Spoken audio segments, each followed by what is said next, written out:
So, back to our top story. U.S. evacuation efforts are continuing in Afghanistan ahead of the August 31st troop withdrawal deadline. As we reported last week, most people around the world were alarmed at the speed with which the Taliban was able to take over the country. Vice News correspondent and producer Ben Solomon was on the ground in Kandahar when the militants swept into Afghanistan's second largest city, and he is here to discuss what he witnessed firsthand with us. Thank you so much for joining us, Ben. First off, I am happy that you are safe right now.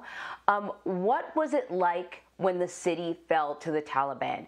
Did you get much warning? How did locals react? We had gone to Kandahar in the hopes of kind of tracking the struggling Afghan fight and the soldiers that were, really having a hard time pushing back the Taliban. When the city started to kind of fall, it had been surrounded for many weeks, and it had been a really problematic front lines. The soldiers there were really overwhelmed so fast with the speed at which the Taliban moved.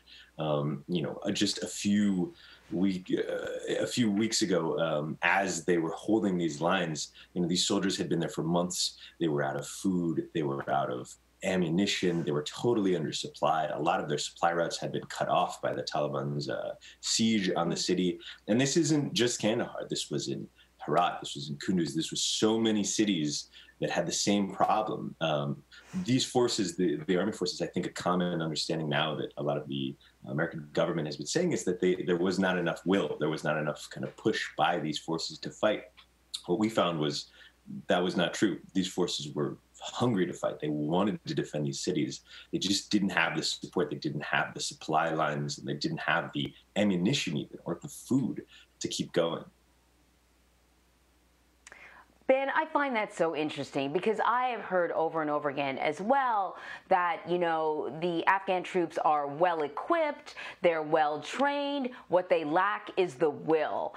And there's no way to teach that. And I always sort of found that a little questionable, a little bit of a cop-out. Of course, I'm nowhere near Afghanistan, so I have no idea what's going on the ground. But you describe something that's more than just people who lack the will. These are people who are physically, emotionally just tapped out after having to hold the line without getting the reinforcements that they need. Yeah, I mean, the reality of when you talk about military, it's a big word, and there's a lot of different aspects to what a military is, similar to our military in America.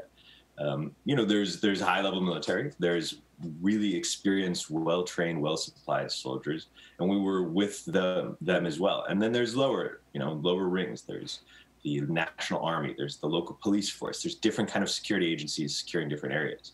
And because there are so many different of these places, and because there was so much long-standing corruption in these militaries, long-standing money that was going to the wrong places for a lot of these different military organizations. A lot of these soldiers, a lot of these fighters didn't have the support that they needed. The will, in my experience being there for the time that we were, the will was there for all of these fighters. What wasn't there was the support. A long thing that the American military supplied to the Afghans, to the fight there, was just an organized, efficient air support system, both in terms of bombing runs and attacks and sorties, and in terms of just moving supplies, moving food, having the different kind of supplies built up. When the Americans left, and the problem was not that they left, it was how fast and aggressively that they left.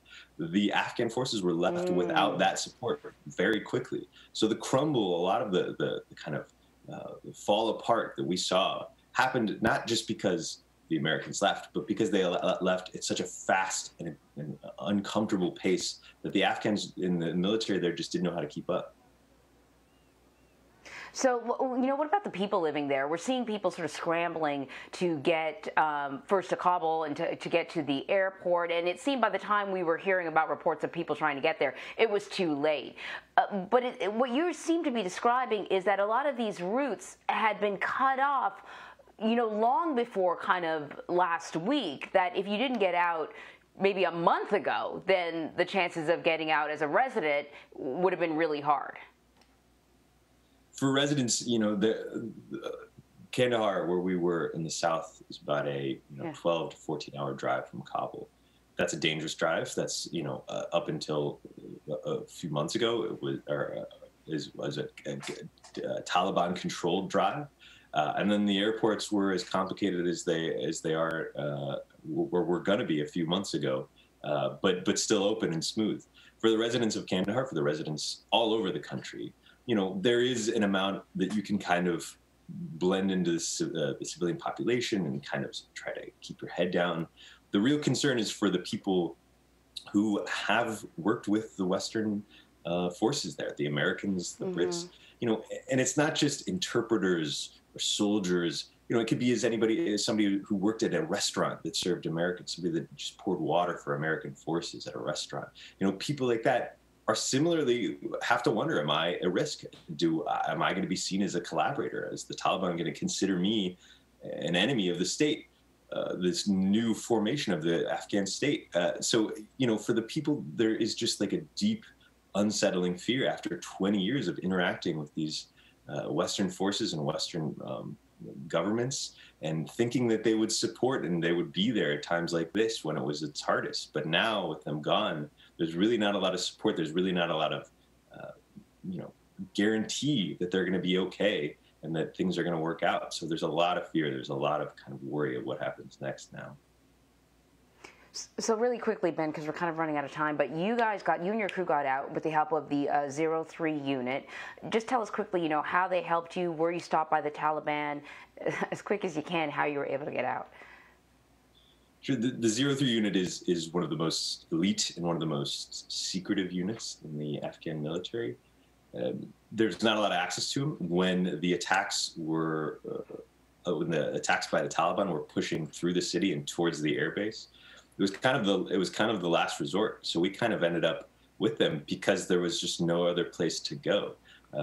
We got very lucky, and they were the most experienced and welcoming and kind and supportive soldiers that we had spent time with. But they were also under siege, and now I'm still talking with some of them. A lot of them are in hiding. A lot of them are in moving toward some of the resistance fights in the north of Kabul. But there's not a lot of hope for them, and there's not a lot of support, especially by the American government, after years of training them to become the best, most reliable soldiers in the nation. So there's even them with so much of the support from the American government, so much of the training, are kind of living without hope and without answers now. Ben, thank you so much. I'm so glad you and your crew are safe, and thanks for giving us some really crucial insight into what was happening on the ground in Afghanistan. Appreciate it. Thanks.